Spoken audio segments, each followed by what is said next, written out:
Good morning সকলোকে মোৰ পেষ্টলৈ স্বাগতম। আহি গ'লোঁ গৰম পানী আৰু আৰিয়া খানা বনাবলৈ। আৰিয়া গাটো যিহেতু বেয়া, চৰ্দি পূৰা লাগিছে, সেইকাৰণে অকণমান মৌ খুৱাই লওঁ প্ৰথমতে। বৰ চৰ্দি লাগিছে ছোৱালীজনী, চকু পানী যে ওলাই থকা হৈছে। ভাল হৈ যাব, চৰ্দি লাগিব লাগে বোলে, হয় নাই? একো নাই, ভাল হৈ যাব মা মাহী পুৱাই পুৱাই বজাৰলৈ ওলালেই। মায়ে আৰিয়াৰ কাৰণে গৰম কাপোৰ আনিবলৈ যায়, মানে কৈ আছে কালি নামঘৰৰ কাম শেষ হ'ল যে আজি মানে যাবই তেওঁ। এয়া গৈ লৈহে শান্তি পাইছে। আৰু ৰ'ব আপোনালোকক আমাৰ বাৰীখন দেখাওঁগৈ। সেইদিনাখন মাটি আৰু গোবৰ দি থকাই দেখুৱাইছিলোঁ, এতিয়া বাৰীখন দেখাওঁগৈ ব'লক। ভাল লাগে ন ঘৰত কিবা লগালে, মানে খাই নহয় মই কিন্তু চায়ে ভাল পাওঁ, মানে দেখাই আছোঁ। এইয়া আমাৰ হাৰা ভাৰা বাৰী হৈ গ'ল এতিয়া, বৰ মৰম লাগিছে। কবি লগাইছে, বেঙেনা পুলি, বিলাহী পুলি, পালেং পুলি এটা হৈছে, পিয়ালি পালেং এই লগাই দিছে। এইবোৰ তাতোতকৈ ডাঙৰ বস্তু এটা দেখাম, আমাৰ কালুৰ পোৱালিকেইটা। এয়া আমাৰ কালু, এয়া কালুৰ পোৱালি, কালুৰ বেবী, 5টা। এইকেইটা 5টা। কাৰোবাক লাগিলে ক'ব দেই, দি দিম। 4টাহে, আৰু এটা কেনি গ'ল? অঁ, বাৰীত বোলে পানী দিম বুলি কৈছিলে, কালি ৰাতিয়ে কৈ থৈছে। ৰাতিপুৱা শুই উঠি আমাৰ শাকত পানী দিমগৈ বুলি হা, এই সপোনতে দিলে। ৰিংকুৱে দিয়ে আজৰি, এতিয়া সুধিছে 10:10। যোৱা নেমু পানী খাই লোৱা। এইফালে মোৰ লাল চাহ বনাই আনিছোঁ, আজি বহুত দিনৰ মূৰত চাহকাপ বনাইছোঁ। এইফালে গাখীৰ চাহ বনাই দিছোঁ, আৰু এইফালে মোৰ পিছে নেগুৰটো গোটেই এইটো লাগি থাকে নহয়। নুচুবা মা, চেণ্ডেল চুই ইমান ভাল পায়। নুচুবা চি হয়, এনেই হাঁহ হৈ আছে তোমাৰ। মানুহে যে কয় নিজৰ ল'ৰা ছোৱালী নিজৰ মাক বাপেকে ডাঙৰ কৰিব নোৱাৰে, তথাপিও যে কাম কৰা মানুহ ৰাখে, কিয় ৰাখে জানেনে? এতিয়া মই মোৰ আৰিয়াৰ ক্ষেত্ৰতে গম পাওঁ নহয়, আমি কেইটা মানুহ আছোঁ তথাপিও তাইক কণ্ট্ৰল কৰিবলৈ দিগদাৰ হয়। আমি কিবা এটা মই এতিয়া কিবা এটা কৰিলে মানে ক'ৰ পাইগৈ ঠিকনা নাই, মানে প্ৰতিটো ৰুমতে সোমালে ভয় লাগে। টিভি ৰুমত সোমালে টিভি ষ্টেণ্ডডাল টিভিটো পৰি যাব বুলি ভয় লাগে। মাৰ ৰুমলৈ সোমালে, বাথৰুমৰ ফালে গ'লে জোঙা আছে তাত পৰি যাব বুলি ভয় লাগে। এইটো ৰুমলৈ গ'লে গ্লাছৰ সেইটো পেলাই দিব বুলি ভয় লাগে। মোৰ ৰুমত আকৌ ষ্টেণ্ড পেলাই দিব বুলি ভয় লাগে। মুঠতে কিটচেনত গ'লেতো আৰু কি কৰি দিব ঠিক, ইনভাৰ্টাৰত গৈ হাত দি দিব বুলি ভয় লাগে। মুঠতে ভয়ে আৰু এনি টাইম চাহটোতে লাগিয়ে থাকিব লাগিব। এয়া গান গায়ে আছে নহয়, গান গায়ে আছে। কণ্ট্ৰল কৰিবলৈ দিগদাৰ হয় যে, সেইকাৰণে মানুহ ৰাখেও। সেইটোৱে কথা, মানুহে যেতিয়া নিজৰ প্ৰব্লেম কিছুমান ফেচ কৰে নহয়, তেতিয়াহে কথাটো গম পোৱা যায়। আমি কেতিয়াবা মুখতে যে কৈ দিওঁ নিজৰ ল'ৰা ছোৱালী নিজে ডাঙৰ কৰিবই নোৱাৰে, কাম কৰা মানুহহঁতিহে ডাঙৰ কৰে। সেইটো কথা নহয়, নিজেও ডাঙৰ কৰে আৰু লাগেই ন কেতিয়াবা। এতিয়া মই বাথৰুমত সোমোৱালে আমাৰ মা গৈ থাকে নামঘৰত। ৰিংকু নথকা হ'লে এতিয়া ক'ত থাকিলেহেঁতেন? আৰু কেতিয়াবা এনেকুৱা হয় বাথৰুমততো সোমাবই লাগিব, পটককৈ নহ'লে দিগদাৰ হৈ যায় যে, সেইকাৰণে লাগে। মানুহে পৰিস্থিতিবোৰ যেতিয়া সন্মুখীন হয় তেতিয়াহে আনৰ কথা এটা বুজি পায়, নহ'লে কোনেও বুজি নাপায়। সেইটো সঁচা কথা, আমি নিজে হ'লেও বুজি নাপাওঁ। আমি মুঠতে মানুহক টপককৈ কথা এটা ক'বলৈ বহুত সহজ। দেউতাকৰ পৰা প্লেটখন লৈ ল'লে, দেউতাকক প্লেটখন নিদিয়ে, এইবোৰ দুষ্টামি কৰি থাকে। দেউতাকৰ ফেভৰেট খানা আহি গ'ল, ব্ৰেড অমলেট। ঠিক কৰি ল'লোঁ। এইফালে আৰিয়াৰ কাপোৰ আনি দিলে আইতাকে, এইযোৰ আৰু এইযোৰ। এইবোৰ মোজা আনি দিছে। এইবোৰ মোজা কাৰ হয় মা? এইবোৰ কাৰ মোজা আনিছে ইমানকৈ? আইতা আনিছে ধুনীয়া কাপোৰ, হয় নাই? আজি আমাৰ আৰিয়াই পিন্ধিছে স্কাৰ্ট টপ হা, ইমান ধুনীয়া কাপোৰ আনি দিছে চোৱাচোন তোমাক আইতাই, হয় নাই? কোনে পিন্ধিব এতিয়া? মই পিন্ধিম নি বাৰু? অঁ, তুমি পিন্ধিবা। দেউতাক কামত ওলাই গৈছে, দেউতাকক দেখুৱাব লাগিব যে, সেইকাৰণে ইয়াতে থৈ দিছোঁ আৰু দেখুওৱাৰ পিছতহে ভৰাই দিম আৰু। এইফালে এতিয়া গা চা ধুৱাই কাপোৰ চাপোৰ পিন্ধাই দিলোঁ। এতিয়া অকণমান শুৱে নে নুশুৱে, ইমানেই চৰ্দি লাগিছে অ' ছোৱালীজনী, মানে চকু পানী একাকাৰ হৈ গৈছে। সৰুতে কমলা বাকৰি চকুত যে মাৰে, একদম ধৰে যে, মাৰি পাইছে নাই? আমাৰ দাদাহঁতে আগতে খুব মাৰে।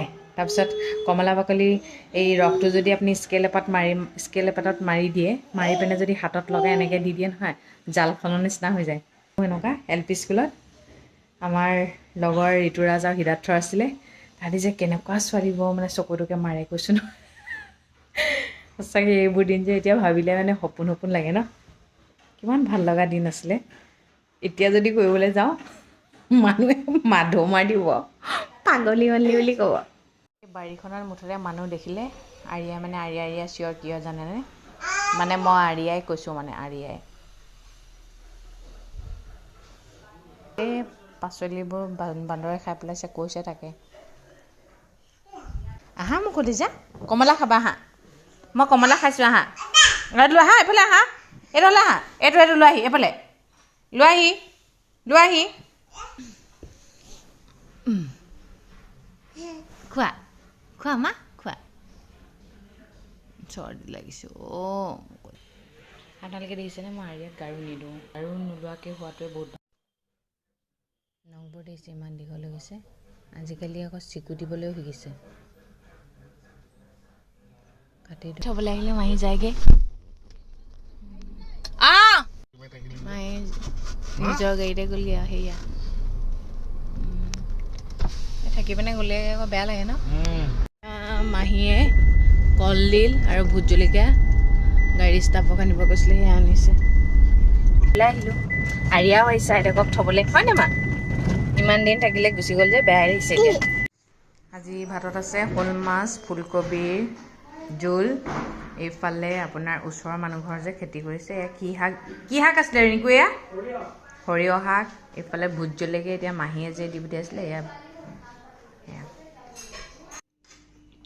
আজিকালি চামুচেৰে ভাত খায় চামুচেৰে ভাত খালে বোলে কমকৈ খোৱা হয় সেইকাৰণে চামুচেৰে খায় হয় নাই শ'ল মাছ দিয়া ফুলকবিৰ লাগে কোনটো হা ভালকৈ কোৱা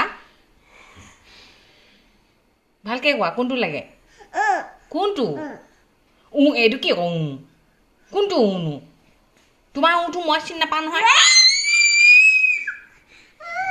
কোনটো অঁ কোনটো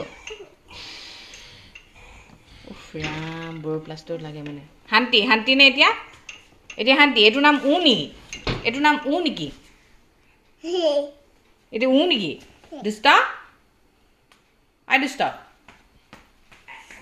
জীৱনটো যে বহুত খন্তেকীয়া মানুহবোৰ আজি আছোঁ কাইলৈ নাথাকিবও পাৰোঁ এই আজি শুনিছোঁ আমুক মৰিলে সেইদিনা শুনিছোঁ আমুক মৰিলে অকল মৰা খবৰকে পাই আছোঁ ভয় লাগি যায় মানে আজিকালি মৰা বুলি ক'লে যে জিঅ'টো ঢিপ কৰি যায় মানে আৰিয়া গা বেয়া যদিও গা বেয়া নাই একচুৱেলি চৰ্দি লাগিছে মায়ে তাইক মালিচ চালিচ কৰি দিলে ইমান উৎপাত মোকেই মাৰিব মই যদি কওঁ কিয় মাৰিছা বুলি আকৌ তাইয়ে কান্দিব খোৱাততো মই ভাগৰি পৰিছোঁ কেতিয়াবা ভাতকেইটা ভালকৈ খালে ইমান ভাল লাগি যায় সেই ভাল লগাকণ সেইদিনৰ কাৰণেহে আৰু ভাবোঁ আজিৰ পৰা চাগে খাব নাই নাখায় প্ৰত্যেকজনী মাকৰে কণ্ডিশ্যন একেই হৈছে বাৰু মই গম পাইছোঁ উপায় নাই এইটো টাইমত তেনেকুৱা কৰেই বোলে মুঠতে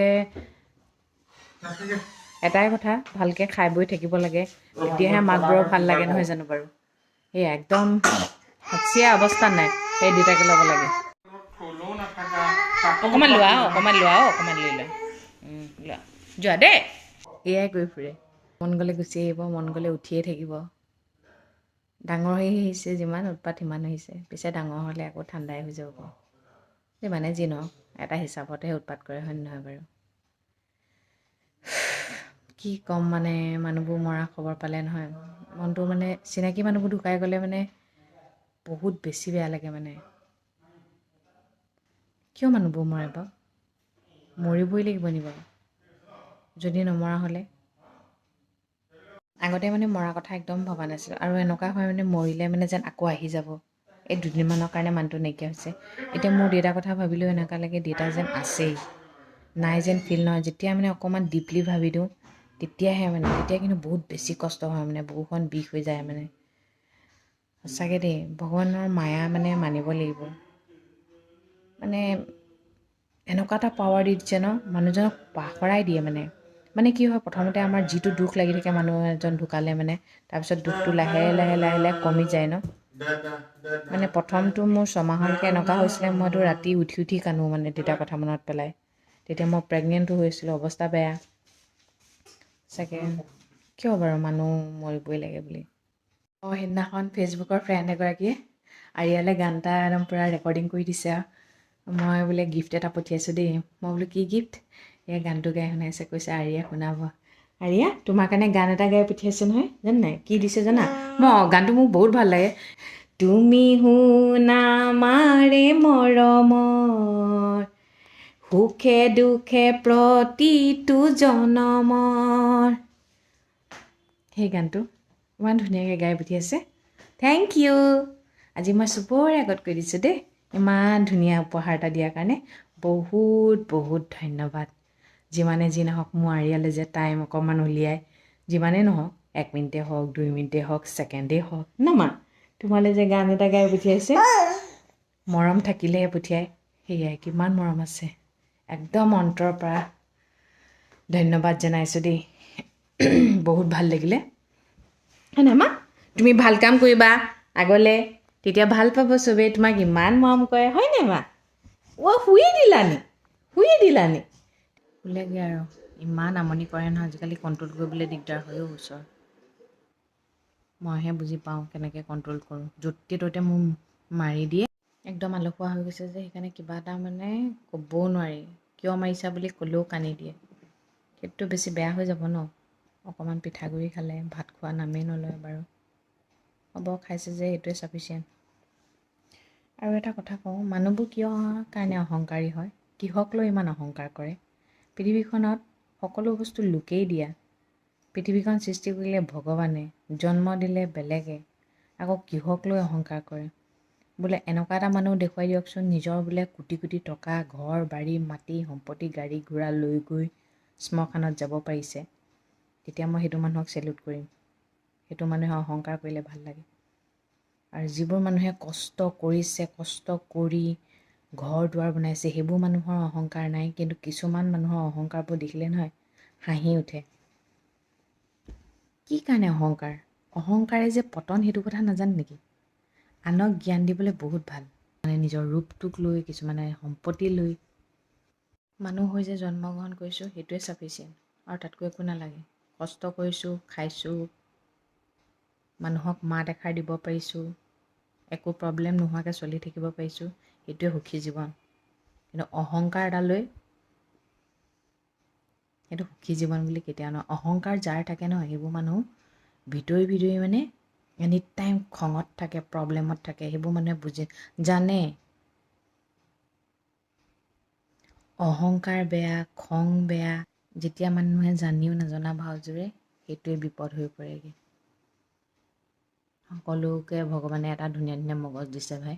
সেই মগজটোত যদি জানিও নজনা ভাওজোৰে, সেইবোৰ মানুহক বুজাইও লাভ নাই। সেইকাৰণে যোন যেনেকৈ থাকে থাকিব লাগে। এই দুদিনীয়া জীৱনত অহংকাৰ কৰি কি আছে ন? মই সঁচাকৈ নৰ্মেল লাইফে ভাল পাওঁ। এইবোৰ যে একদম কিছুমান যে ষ্টেণ্ডাৰ্ড, হাই ষ্টেণ্ডাৰ্ড, সেইবোৰ মোৰ দ্বাৰা কণ্ট্ৰল কৰিবলৈও দিগদাৰ হয়। মই যেনেকৈ আছোঁ তেনেকেই বহুত হেপী। নালাগে ভগৱান। পৃথিৱীত এটাই শিকিলোঁ, কাকো সদায় আপুনি ভাল লগাই থাকিব নোৱাৰে। এদিন ভাল পাব, ছেকেণ্ড দিনা বেয়া পাব। সেইকাৰণে মই কাকো ভাল লগাই থাকিবও নোৱাৰোঁ, কাকো মই বেয়া কৰিবলৈও নাযাওঁ। সেইটোৱে, মই মোৰ মতে থাকি ভাল পাওঁ। মই কাকো অন্যায় নকৰোঁ। বেয়া কৰিব দেখিলে মানে এনেকুৱা লাগে, কিয়নো পৃথিৱীখনত জন্ম হ'লেও, নোহোৱা হ'লে ভাল আছিলে নি? জীৱ জন্তু হোৱা হ'লেই ভাল আছিলে নি? এটলিষ্ট এইবোৰ মানে মানুহৰ এইবোৰ মানে গম নাপালোঁহেঁতেন। উপায় নাই, ভগৱানে পঠিয়াইছে। চাগে যা, মানুহ হৈ জন্ম হৈ চা, কেনেকুৱা পাবি গম পাবি, যা। ভয় লাগি যায় আকৌ। মৰা কথা ভাবিলে যে একদম মোৰ জীৱটো মানে ভয় লাগি যায় মানে। মৰিবতো লাগিবই ন? অহংকাৰ কেতিয়াও নকৰিব। অহংকাৰে বিপদ আনিব। অহংকাৰে কেতিয়াও আপোনাক উন্নতি পথত নিনিয়ে। মই এটাই ভাবোঁ, মোৰ কাৰণেনো বেলেগৰ কিয় কষ্ট হওক। সদায় লোকে হাঁহি থাকক, নিজৰ পৰিয়ালটো হাঁহি থাকক, নিজেই কষ্ট পাওঁ, কোনো প্ৰব্লেম নাই। আৰু বেছি কথা নাপাতোঁ। সদায় কোৱাৰ দৰে কওঁ, ভগৱানে সকলোৱে মংগল কৰক, সকলো সদায় ভালে থাকক। Good night.